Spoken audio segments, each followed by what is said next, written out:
하나님의 말씀 봅니다. 에베소서 6장 1절에서 3절입니다.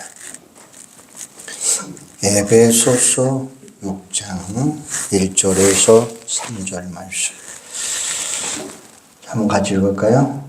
자녀들아, 주 안에서 너희 부모에게 순종하라. 이것이 옳으니라. 내 아버지와 어머니를 공경하라. 이것은 약속 있는 첫 계명이니 이로써 내가 잘되고 땅에서 장수하리라. 아멘. 우리가 학창 시절 많이 불렀던 즐거운 나의 집이라고 하는 가곡이 있습니다. H.R. 비숍이 작곡한 곡조도 아름답지만 특히 그 가사가 정말 좋습니다. 즐거운 곳에서는 날 오라 하여도 내 쉴 곳은 작은 집 내 집뿐이라. 내 나라 내 기쁨 길이 쉴 곳도 꽃 피고 세우는 집 내 집뿐이라. 오 사랑 나의 집 즐거운 나의 벗집 내 집뿐이니라는 가곡이에요.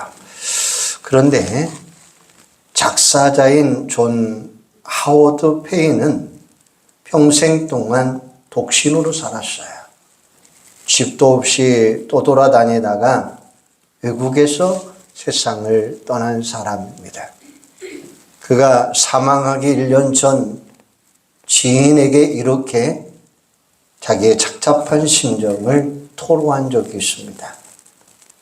너무 이상한 말이지만 세계인에게 가장 행복을 느낀 노래를 한 나 자신은 정말 가정을 꾸려보지도 못한 채 살았고 앞으로 그렇게 살아갈 것 같소라는 이야기였습니다. 어쩌면 가정의 행복을 그대로 갈망했기 때문에 현실적으로 그런 노래가 탄생하지 않았느냐라는 거예요.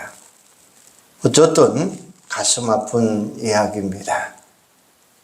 오늘 이 시대의 가정들은 이 노래 가사처럼 정말 아름답고 행복합니까?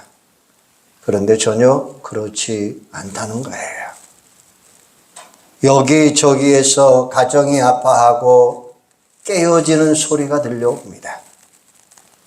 존 하워드 페인이 그랬듯이 가정의 행복을 갈망하지만 이루지 못한 사람들이 적지 않은 것이 사실입니다. 특별히 우리 한국 사회는 급격한 산업화 과정을 거치면서 물질적으로 풍요로웠지만 행복 지수는 갈수록 떨어져 가고 있다는 거예요. 이유 중에 하나는 바로 가정이 흔들리기 때문에 그렇습니다. 그래서 한 사회학자는 오늘 한국 교회의 가정을 이렇게 표현해 놓았습니다.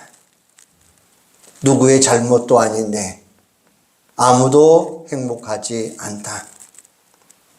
아버지는 돈 버는 기계, 엄마는 교육 마마, 아이는 공부벌레가 되어버렸다. 심한 말 같지만 그렇다고 딱히 부인할 수 없는 것이 현실적인 현실입니다. 그런 가운데 가족끼리 대화가 부족하다 보니까 또한 불화가 쌓여지고 있습니다. 정말 우리의 가정은 어떻습니까? 정말 기쁘고 행복합니까? 그렇다고 당당하게 말할 수만 있다면 너무너무 감사한 이야기죠. 그런데 혹시라도 주저되는 부분이 있다면 왜 그런지 또한 곰곰이 생각해 볼 필요가 있습니다. 가정은 본래 행복할 수밖에 없고 또한 행복한 곳이 가정입니다. 왜냐하면 하나님이 창조하신 최고의 걸작품이 가정이기 때문에 그래요. 창세기 1장을 보면 하나님이 우주 만물을 창조하시고 마지막으로 인간을 창조하셨는데 남자와 여자를 창조하셨어요. 창세기 2장에 보면 부연 설명이 나오는 대로 그 말씀은 가정이다라는 거예요. 이와 같이 가정을 맨 마지막에 만드시고 하나님이 뭐라고 이야기합니까? 창세기 1장 31절에 보면 하나님이 지으신 그 모든 것을 보시니 보시기에 심히 좋았더라 라고 말씀하셔요. 하나님이 기뻐하시고 인간도 행복한 최고의 상태다라는 말씀이죠. 그런데 아담과 하와의 타락 이후에 가정이 흔들리기 시작을 했습니다. 부부 사이에 불화가 생기고 그들 사이에 태어난 두 아들 가인과 아벨 사이에 인류 최초의 살인 사건이 벌어지게 됩니다. 이해할 수 없을 일들이 벌어지지만 사실입니다. 그와 비슷한 비극적인 모습들이 오늘날에도 그대로 재현되고 있습니다. 오히려 갈수록 더 심각해져 가고 있는 것이 우리 가정의 현실입니다. 분명히 가정은 행복할 수 있는데, 그리고 행복해야 되는데 도대체 무엇 때문일까요? 부부가 사랑해서 만났고 그 사이에서 안피받아 자식들이 태어났으니 가족들끼리 사랑하는 것 당연합니다. 그런데 왜 보라 하는지 알다가도 모를 일이죠. 현대 가정을, 현실을 들여다보시기 바랍니다. 우리의 현실이 어떻습니까? 너무나도 딱 맞는 그런 모습으로 지금 전개되어 가고 있습니다. 드라마가 해피엔딩으로 끝나기만 하는데 가족들 사이에 지지고 볶는 모습을 현실감 있게 묘사해서 인기를 끌어가고 최고의 시청률을 기록합니다. 그런데 우리 가정에서는 가족끼리 왜 이럽니까? 라고 반문하고 있습니다. 무슨 말입니까? 오늘 이 시간 우리의 가정을 위해서 무엇이 정말 필요한지, 그리고 어디서부터 가정의 기초를 세워야 되는지 한번 살펴보십시다. 짧은 시간이지만 오늘 말씀을 통해서 우리 가정이 행복하고 아름답게 세워져 가는 좋은 지침서가 되기를 주님의 이름으로 소원합니다. 그러면 먼저 행복한 가정의 핵심 요소가 뭐냐? 많은 사람들이 오해하는 게 바로 이겁니다. 소유가 많으면 가정이 저절로 행복할 것이다 라고 생각을 합니다. 그것은 착각이죠. 만일 그렇다면 행복은 재산 순이고 출세 순입니다. 그런데 그게 아니죠. 행복한 가정의 핵심 요소는 사랑인 줄로 믿으시기를 바랍니다.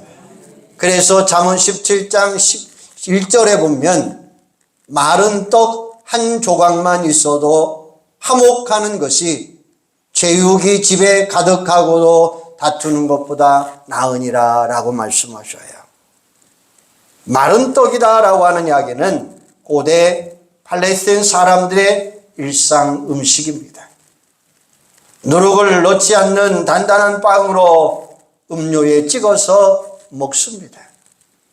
이것은 가난한 생활에 대한 상징적인 표현입니다. 제육은 제사를 드린 후 남은 고기를 먹는 것을 가리키는데 부유한 생활을 상징하고 있습니다. 이 말씀은 솔로몬이 증가한 것이기에 더욱 호소력 있는 이야기죠. 그런데 절대 권력자였고 전무후무한 최고의 부자였습니다. 그런데 재산이나 권세로 행복해지는 것이 아님을 우리는 솔로몬을 통해서 절실하게 확인할 수가 있는 거예요. 가정의 행복을 위한 핵심 요소는 화목, 즉 사랑이다라는 말이에요. 이와 비슷한 말씀 잠언 15장 16절 17절입니다. 가산이 적어도 여호와를 경외하는 시 크게 부하고 번뇌하는 것보다 나으니라. 채소를 먹으며 서로 사랑하는 것이 살찐 소를 먹으며 서로 미워하는 것보다 나으니라 라고 말씀하셔요. 재산이 많으면서 걱정, 근심 가운데 살아가는 것보다 가난해도 하나님 모시고 가족끼리 서로 사랑하면 그게 바로 행복한 가정의 모습이다라는 거예요.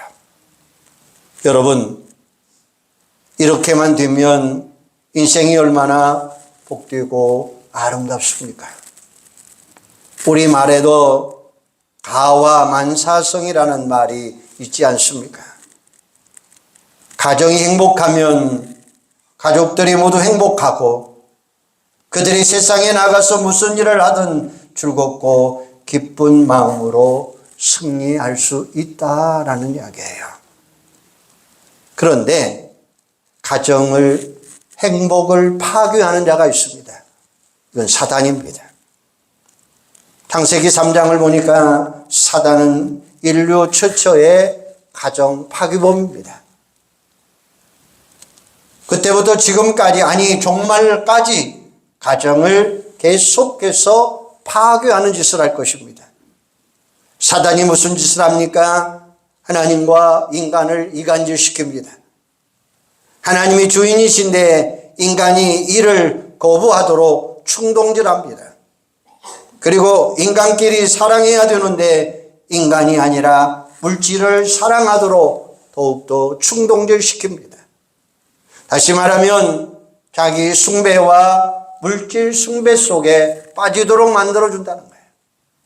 그러면 인간이 행복할 줄 알지만 정반대입니다. 오히려 불화와 근심과 걱정이 가득하게 되고 인생도 가정도 불행해질 수밖에 없는 것입니다. 그러므로 인생과 가정의 행복을 회복하기 위해서는 오직 한 길이 있습니다. 그것은 오직 하나님께 나가는 길이에요. 하나님을 주인으로 모시고 그분의 다스림을 받는 작은 천국이 우리 가정을 통해서 이루어져야 됩니다. 그때 비로소 가정의 행복은 싹트게 될 줄로 믿습니다. 성경은 가족끼리 지켜야 할 가정 윤리를 가르쳐 주고 계시는데 그 대표적인 말씀이 에베소서 5장 22절에서 6장 4절 말씀까지입니다. 얼른 보면 세상에서 가르치는 가정 윤리에 큰 차이가 없는 것 같습니다. 5장 22절에 보니까 아내들이여 자기 남편에게 복종하기를 주께 하더라. 25절에 보면 남편들아 아내 사랑하기를 그리스도께서 교회를 사랑하시고 그 교회를 위하여 자신을 주신같이 하라. 에베소 6장 1절에 보면 자녀들아 주 안에서 너희 부모에게 순종하라. 이것이 옳으니라. 4절에 보면 또 아비들아 너희 자녀를 노엽게 하지 말고 오직 주의 교훈과 훈계로 양육하라. 할렐루야. 그런데 이 말씀과 세상이 말하는 가정 윤리 사이에는 근본적인 차이가 있습니다. 세상의 가정 윤리는 단순히 인간 대 인간의 관계만 놓고 언급하고 있습니다. 그런데 에베소 본문을 잘 살펴보면 중요한 하나의 단어가 있습니다. 그 단어는 뭘까요? 주라는 단어입니다. 예수 그리스도라는 말씀이에요. 주라는 단어 속에 바로 예수 그리스도라고 하는 단어가 들어있는 거예요. 무슨 말입니까? 예수님이 다시 말하면 하나님이 주인 되는 가정의 모습을 설명해 주고 있는 거예요. 그 가정은 예수님 즉 하나님이 다스리시는 작은 천국이다라고 하는 말씀이에요. 그러므로 이 말씀들은 인간끼리 노력해서 애쓴다고 지켜지는 게 아닙니다. 세상에 많은 가정들이 가족끼리 사랑하고 싶은데 그래서 화목하고 행복해지고 싶은데 잘 안 되는 이유가 뭡니까? 바로 예수 그리스도라고 하는 단어가 빠져있기 때문에 그래요. 그러다 보니까 가족끼리 왜 그렇습니까? 라고 하는 말이 등장하게 되는 겁니다. 여러분 잘 생각해 보시기를 바랍니다. 가족끼리 왜 지지고 볶습니까? 하나님 제쳐놓고 각자가 주인 노력하고 하려기 때문에 그런다는 거예요. 인간은 너나 할 것 없이 별 볼 일 없는 주인입니다. 죄의 본성이 무엇입니까? 이기심입니다. 자기 생각을 주장하고 자기 욕심만을 챙기려고 하는 마음이 있습니다. 그러니까 서로 충돌할 수밖에 없다라는 이야기예요. 그런데 예수 믿으면 어떻게 됩니까? 자신이 죄인임을 깨닫게 되니까 바로 거기에 회개가 나오는 거예요. 그리고 예수를 주인으로 모시고 살아갑니다. 그러니까 자연스럽게 나 자신을 부인하게 되는 거예요. 주님 앞에 겸손해질 수밖에 없습니다. 인간관계에서도 자신을 고집하지 아니하고 겸손한 태도로 나갈 수밖에 없는 거예요. 그런데 예수 믿어도 자신이 계속 주인이 되려고 하는 습성은 계속 남아 있습니다. 우리가 죄사함 받고 하나님의 자녀가 되었다는 것은 법적이고 신분적인 것이지 실제로는 육체를 가지고 살아가고 있는 한 우리의 죄성은 계속 남아 있습니다. 그러기에 우리는 계속해서 영적 전쟁을 싸우면서 살아가야 된다는 거예요. 내가 주인 될 것인가? 주님을 주인으로 모실 것인가? 그 와중에 사탄은 끊임없이 충동질합니다. 내가 주인이다. 내가 꿀릴 것 뭐가 없느냐라고 이야기하고 있다는 거예요. 태초에 사탄이 아담과 하와에게 선악과를 따먹으면 하나님과 똑같다라고 충동질한 것도 마찬가지죠.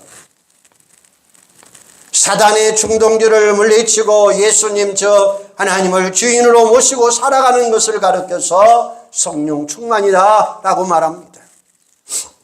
만일 우리가 예수 믿어도 성령 충만의 상태를 유지하지 못하면 성령께서 말씀하는 가정윤리를 지킬 수가 없는 거예요. 아내가 남편에게 복종하기 힘듭니다. 남편이 아내를 희생적으로 사랑하기 힘듭니다. 자녀가 부모를 공경하기 힘듭니다. 부모가 자녀를 바르게 양육할 수가 없다는 거예요. 본문 앞에서 거슬러 올라가면 어떤 말이 있습니까? 5장 18절에 보면 술 취하지 말라 이는 방탕한 것이니 오직 성령으로 충만함을 받으라 라고 말씀하고 계셔요. 예수 믿고 영접하면 내 마음속에 성령님은 와 계신다는 사실이에요. 이를 가르쳐서 성령의 내주하심이다 라고 이야기해요. 성령은 세상 끝날까지 나를 떠나지 아니하겠다라고 말씀하고 계셔요. 그런데 성령은 인격적인 하나님입니다. 내가 고집을 부리면 그냥 내버려두는 거예요. 내가 성령님을 주인으로 인정하고 신뢰하고 순종할 때에 성령님은 나를 다스리게 되어 있다고 하는 사실이에요. 간단히 말하면 성령이 나를 지배하고 통치하는 상태가 바로 성령 충만한 상태다라는 말씀이에요. 그런 점에서 바울이 성령 충만을 설명하면서 술 취하지 말라라고 비유하고 있습니다. 앞뒤 문맥을 보면 갑자기 왜 술 이야기가 나옵니까? 술에 취했다는 것은 술 기운이 그 사람의 지, 정, 의, 인격을 지배하고 통치하는 거예요. 마찬가지로 성령의 충만함은 성령이 그 사람의 지, 정, 의, 인격을 지배하고 통치하는 상태입니다. 그러면 내 마음대로 내 생각대로 행동할 수가 없는 거예요. 성령님이 기뻐하는 모습으로 생각하고 행동을 바꾸게 되어 있습니다. 그렇게 되면 하나님께서 우리 하나님께 고분고분 순종하게 되고 인간관계 속에서도 변화하는 역사가 일어날 수밖에 없는 거예요. 왜? 성령이 나를 지배하고 있기 때문에 그렇습니다. 에베소 5장 21절에 보면 바울이 뭐라고 합니까? 그리스도를 경외함으로 피차 복종하라 라고 이야기했어요. 죄인인 나는 상대방에게 군림하려고 합니다. 그런데 예수 믿고 성령 충만하면 주인의 다스림을 받기 때문에 상대방에게 온유하고 겸손할 수밖에 없는 거예요. 그러니까 서로 섬기고 복종하는 겁니다. 어떻게 해서 비로소 성경적인 가정윤리를 지킬 수 있고 서로 가족끼리 사랑하게 되어 있는 거예요. 결국 가정이 행복하고 행복이 가득한 작은 천국을 이루게 될 줄로 믿습니다. 그렇습니다. 성령 충만해야 가정윤리가 회복되는 거예요. 구체적으로 말씀드린다면 에베소 5장 22절에서 6장 4절에 나오는 표현을 보면 첫째는 이해라고 하는 이야기예요. 이해다는 이야기입니다. 성령 충만한 사람은 내 생각, 내 고집 내세우지 않습니다. 무엇보다도 먼저 주님의 뜻을 생각하게 되어 있어요. 각자 그렇게 되면 가족끼리 한 생각이 같아질 것입니다. 그래서 바울은 빌립보서 2장 2절에 교회에 준 말씀이지만 가정에도 그대로 적용되는 거예요. 마음을 같이 하여 같은 사랑을 가지고 뜻을 합하여 한 마음을 품어라 라는 말씀입니다. 같은 마음, 같은 사랑, 한 마음이 되면 저절로 가정은 평화롭고 행복할 줄로 믿습니다. 바로 그 마음이 곧 주님의 마음, 바로 이해하는 마음이다 라는 거예요. 우리말에 역지사지라고 하는 말도 있습니다. 입장을 바꿔놓고 생각해 보자라는 거예요. 성령 충만하면 겸손한 자세로 상대방을 이해하게 되는 거예요. 그런데 예수 믿어도 성령 충만하지 못하면 어떻게 되나요? 여전히 내가 주인 노릇하다 보니까 내 생각이 고집입니다. 그러면 서로 갈등을 일으키게 되는 거예요. 갈등이라고 하는 단어는 갈칙과 등나무 등자입니다. 둘 다 덩쿨식물입니다. 그런데 반대입니다. 정반대예요. 칡은 왼쪽으로 감아 올라가는데 등나무는 오른쪽으로 감아 올라간다는 거예요. 그러면 어떻게 됩니까? 서로 엉킬 수밖에 없다는 거예요. 풀기가 어렵습니다. 결국 한쪽은 고사되고 한쪽은 죽을 수밖에 없다는 거예요. 반대로 연리지라고 하는 것이 있습니다. 본래 두 나무였는데 둘이 합쳐져서 아예 한 나무가 된다라고 하는 의미죠. 부부가 사랑으로 하나 되는 것, 혹은 가족들이 하나 되는 것을 의미하는 거예요. 바로 성령 충만하면 가족끼리 이런 이해가 이루어질 줄로 믿습니다. 두 번째는 용서입니다. 나는 죄인입니다.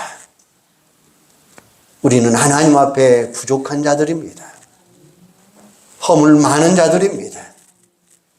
성령 충만하면 자기 자신을 돌아보기 때문에 상대방의 허물을 들추기보다는 서로 용납하고 서로 사랑하게 되어 있더라라는 것입니다.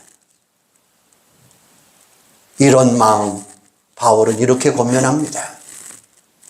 골로새서 3장 13절 누가 누구에게 불만이 있거든 서로 용납하여 비춰 용서하되 주께서 너희를 용서한 것 같이 너희도 그리하고 라고 말씀하고 계셔요. 주님이 나를 용서한 것처럼 나도 상대방을 용납하고 용서하는 여러분들이 되기를 바랍니다. 이 겸손이 행복한 가정을 만들어갈 수 있는 거예요. 세 번째는 존중입니다. 죄인은 서로 높아지려고 하는 습성이 있습니다.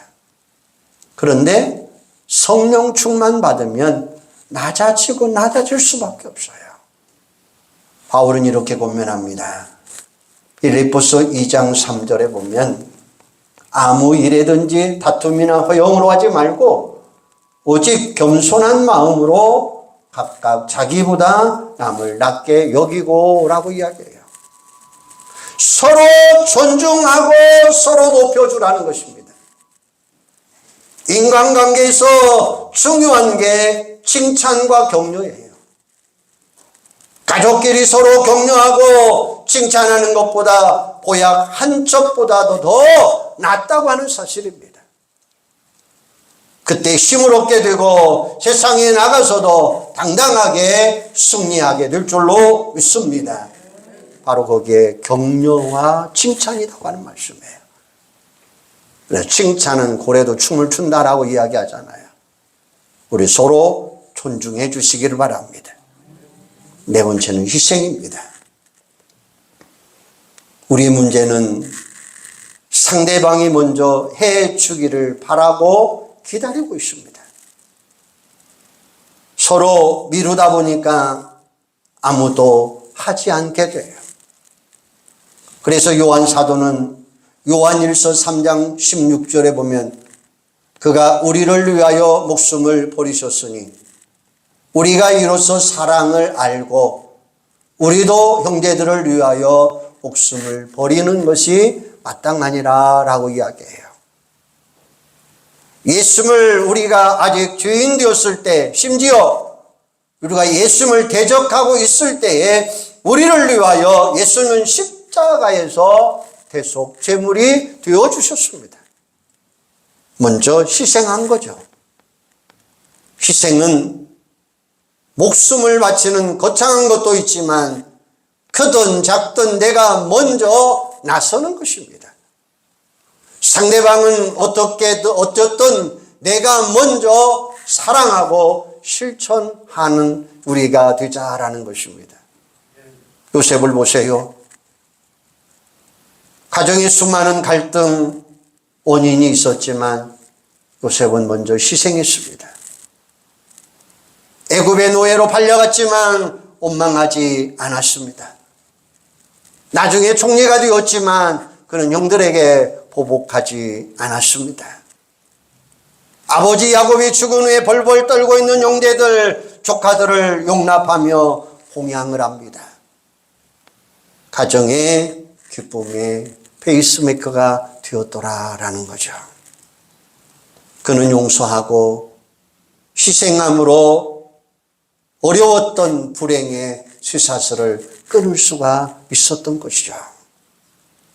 가정에 이런 사람들이 많이 있어야 돼요. 먼저 예수 믿는 사람이 성령 충만 받고 이렇게 나서야 된다는 거예요. 그럴 때 우리의 가정은 평화로운 가정, 행복한 가정이 될 줄로 믿습니다. 5월은 가정의 달이었어요. 가정의 달은 서로 반성하고 회개하는 날이에요. 그래서 어린이날은 자녀들에게 제대로 못하니까 잘 챙겨주라라는 취지에서 생겨났고, 어버이날은 부모에게 제대로 못하니까 잘 챙기라고 하는 취지로 생겨나게 되었고, 오늘은 부부의 날입니다. 둘이 하나가 되라는 뜻에서 5월 21일을 부부의 날로 제정했습니다. 부부가 서로에게 제대로 못하니까 서로 잘 챙겨주라는 생각이죠. 사랑하는 여러분, 여러 가지 가정 행사들로 분보하지만 정작 가정이 행복하지 않는다면 우리는 거칠애에 불과할 것입니다. 부디 여러분은 성령 충만받아 성경적인 가정의 윤리를 실천해 가는 가정 되시기를 바랍니다. 그래서 우리 가정에서는 가족끼리 왜 이래 이런 말이 나오지 아니하고 우리 가정은 작은 천국이야 이렇게 말할 수 있는 여러분의 가정이 되시기를 바랍니다. 우리 한번 따라서 해줄까요? 우리 가정은 작은 천국입니다. 꼭 이루시기를 바랍니다. 기도하겠습니다. 하나님, 오늘도 저희들에게 가정을 주셨어요. 먼저 가정의 윤리가 회복되게 하여 주시옵소서. 성령 충만은 내 생각을 고집하지 아니하고 무엇보다도 먼저 주님의 뜻을 이해하게 되어 있습니다. 아버지 하나님, 서로 성령 충만하여 이해하게 하시고 용서하게 하여 주시고 존중하게 하게 하시고 희생하게 하여 주시옵소서. 그래서 우리 가정이 아름다운 가정, 작은 행복을 이루는 작은 천국이 될 수 있도록 하나님 축복하여 주시옵소서. 그래서 성령 충만받아 가정적인 윤리가 회복되고 실천해지는 아름다운 가정들이 다 되도록 성령 하나님 우리를 주장하여 주시옵소서. 예수님의 이름으로 기도하옵나이다. 아멘.